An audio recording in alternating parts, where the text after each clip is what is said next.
জেলা সভাপতি হিসেবে কিভাবে দেখছেন এটাকে? এমনকি এক মাসের দলগুলো কটাক্ষ করা হয়েছে। আমি একটা ছোট্ট উদাহরণ দিয়ে কথাটা বলতে চাই। বাড়িতে দেখবেন খুব দামি দামি বড় ডেঞ্জারাস কুকুর পোষে, কিন্তু কুকুর যখন শিকলে বাঁধা থাকে বা কুকুরকে যদি সেই বাড়ির মালিক সেইভাবে ভয় দেখায়, তা দেখবেন কুকুর লেজ গুটিয়ে চুপ করে বসে থাকতে বাধ্য হয়। এই জন্য মানুষ বিজেপির সাথে আছে, আজকে নয়। 18 সালে যদি তৃণমূল নির্বাচনটা এইভাবে করতে দিত বা করাতে পারত, 18 সালেই ওরা টের পেয়ে যেত ওদের অবস্থান কোন জায়গায় আছে। 21 সালে বিধানসভায় হয়তো এই ধরনের গন্ডগোল হয়নি, কিন্তু 21 সালের আগে যে ঘটনা ঘটেছিল এবং পরে যে ঘটনা ঘটিয়েছে, তারপরে মানুষ বাড়ির মধ্যে ঢুকে তাদের মনের ভিতরে অনেক ক্ষোভ বিক্ষোভ থাকলেও কোনো জায়গায় সেই ক্ষোভ প্রকাশ করার জায়গা পায়নি। আতঙ্কিত, সন্ত্রস্ত, ভীত সেই মানুষ তাদের মতামত জানাবার জায়গা পায়নি। তো তার জন্যে বিজেপি আছে। বিজেপির আজকে যে পার্সেন্টেজ আজকে পোল হলো, ভোট হলো, এই পার্সেন্টেজ বিগত দিনে দেখেছেন? তাহলে এই মানুষ তো চাঁদে থেকে আসেনি, কোনো গ্রহ থেকে আসেনি। এই সমাজের মানুষ আজকে আমাদের ভোট দিতে বেরিয়েছে। আর সেদিন ভোট দিতে বেরোতে পারিনি কেন? বাড়ি বাড়ি গিয়ে শাসানি, ধমকানি, তোর মেয়েকে তুলে নেবো, তোর চাকরি করছিস অমুক জায়গায় ট্রান্সফার করাবো, তোর বাড়ির জমিটাকে কেড়ে নেবো, বাড়ি দখল করে নেবো। আজকে সকালবেলায় একজন এসেছিল, 19 বিঘে জায়গা তার বেদখল করে বসে আছে। তা আমি বললাম আপনার পাশ দিকে আমি প্রতিদিন যাই, একবারও তো বলেননি, আজ কেন বললেন? কাল ক্ষমতা পেয়েছি বলে। তাহলে এই আপনাদের মতো লোকের জন্য এইরকম আপনাদের সমাজে কষ্ট। আর আমি ক্ষমতায় ছিলাম না তা কি ছিল? আমি তো জেলা প্রেসিডেন্ট ছিলাম, আমাকে আগে কেন বলেননি? আমি দেখতাম পারি কি পারি না। তো সমাজের মানুষ এইরকম কিছু চালাকি করে চলে। ওই তার জন্যে বিজেপি কোনোদিন দুর্বল ছিল না, বিজেপি আজও দুর্বল নয়, আগামী দিনেও দুর্বল হবে না। দুর্বল কারা প্রকৃত, এটা আপনারা এখন হারে হারে টের পাবেন আর নিজের চোখে আপনারা দেখতে পাবেন।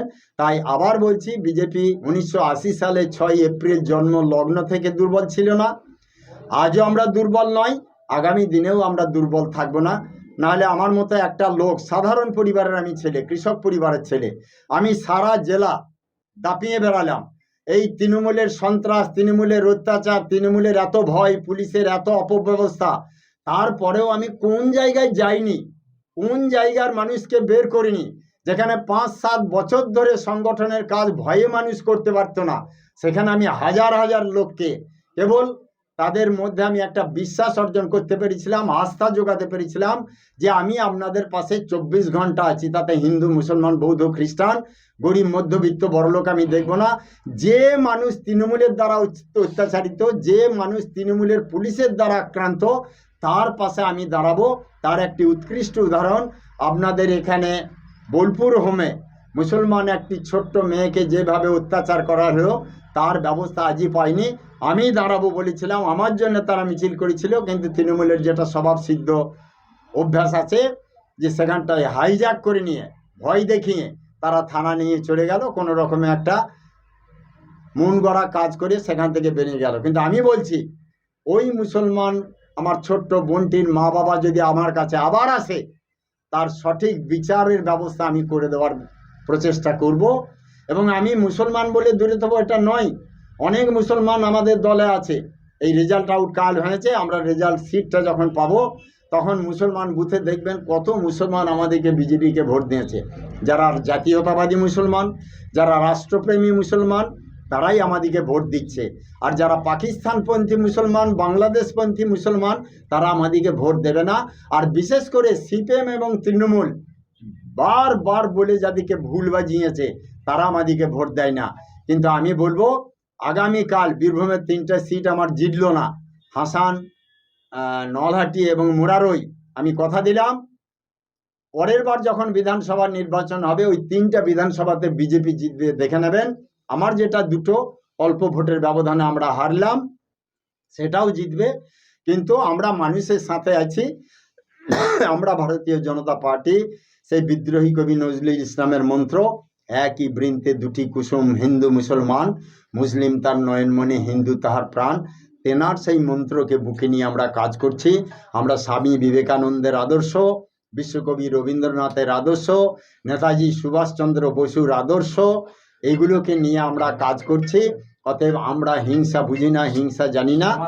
শ্যামাদা পরিবর্তন হয়েছে, মানুষ পালাবদল করেছে, কিন্তু এই যে বীরভূম জেলা, এখানে শান্তিনিকেতন হেরিটেজ রয়েছে, মানুষ তো চেয়েছে একটা ডেভেলপমেন্ট হোক। আপনি সাংগঠনিক জেলা সভাপতি, উন্নয়নের ক্ষেত্রে আপনারা আপনি ব্যক্তিগতভাবে কোন কোন দিকটা নজর দেবেন এবং দলের কাছে সেটা আবেদন করবেন, আপনি যদি বলেন। প্রথম কাজ হবে, নির্বাচনের দিন নয়, কাউন্টিংয়ের সময় পর্যন্ত মানুষের অন্তরে একটা ভয় আতঙ্ক কাজ করছিল। প্রথম কাজ হবে প্রত্যেক মানুষের মন থেকে ভয় আতঙ্ককে দূর করা, সেরকম একটা স্বচ্ছ জায়গা দেওয়া। 2 নম্বর কাজ হচ্ছে উন্নয়ন করব বলে নিজের ঢাক নিজে পেটালে হয় না। বামপন্থীরাও 34 বছর ঢাক পেটালো আর উন্নয়নকে একবারে বন্ধ করে দিল। তারা বড় বড় শিল্প কারখানায় একখণ্ড লাল কাপড় ঝুলিয়ে দিতে হবে, ভেঙে দাও, গুড়িয়ে দাও বলে 56,000 কলকারখানা বন্ধ করে দিয়েছিল। আর মমতা মুখ্যমন্ত্রী হওয়ার পর মমতা ব্যানার্জি সেই কলকারখানায় যে চুল্লিগুলো দাঁড়িয়েছিল সেটাকেও ভেঙে ফেলে দিল। আজকে কোনো জায়গায় কলকারখানা নাই। 1-2 সরকার আমলে একটা বিশেষ কোনো কলকারখানা এখানে স্থাপিত হয়েছে আপনারা উদাহরণ দিতে পারবেন না।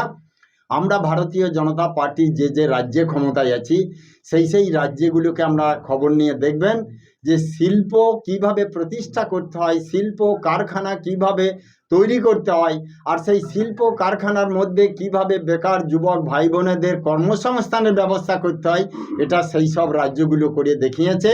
আর পশ্চিমবাংলার একটাই পরিচয়, পশ্চিমবাংলায় লাখো লাখো ছেলেরা বাইরে পরিযায়ী শ্রমিক হয়ে কাজ করতে যায়, তবেই তাদের জীবিকা নির্বাহ হয়, সংসার পরিচালনা হয়। অতএব এই কাজ বন্ধ করে পশ্চিমবাংলায় স্বাধীন স্বতন্ত্রভাবে কিভাবে পশ্চিমবাংলার ছেলে মেয়েদেরকে কর্মসংস্থানের মাধ্যমে আনা যায়, তাদের হাতে কাজ দেওয়া যায়, রোজগারের ব্যবস্থা করে দেওয়া যায়, তার জন্য ভারতীয় জনতা পার্টি নিরলসভাবে প্রচেষ্টা করবে এবং কাজ করবে। এবং কাজ বলে কাজ করা হয় না। অবশ্যই দেখবেন বাংলায় যা যা অভাব আছে 5 বছরে সব অভাব দূর হবে এমনটা নয়, অনেক অভাব দূর হবে। সেই কথাগুলো আপনাদের আজ একটা আমি বললাম।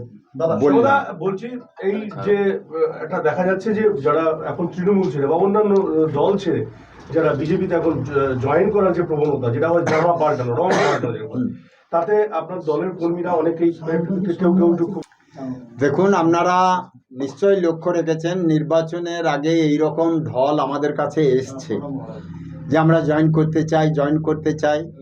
নির্বাচন হওয়ার পর কাউন্টিংয়ের আগেও বড় বড় টিম বলেছে আমরা এখনই জয়েন করতে চাই। আমরা এগুলো বুঝি, তারা এই হাওয়া এই পরিবেশ বিজেপি আসছে এটা জেনে নিয়েছে। দেখবেন যেদিন খুব ঝড় ওঠে সেদিন দেখবেন ঝড়ের 4 ঘন্টা আগে পাক পক্ষীরা আকাশে ওরা যাওয়া আসা করে, তারা বুঝে নাই একটা বিশেষ কিছু আসতে চলেছে। তাই কিছু সমাজের মানুষ আছে ঠিক তারা বুঝে নাই কোন সময় কি হতে চলেছে।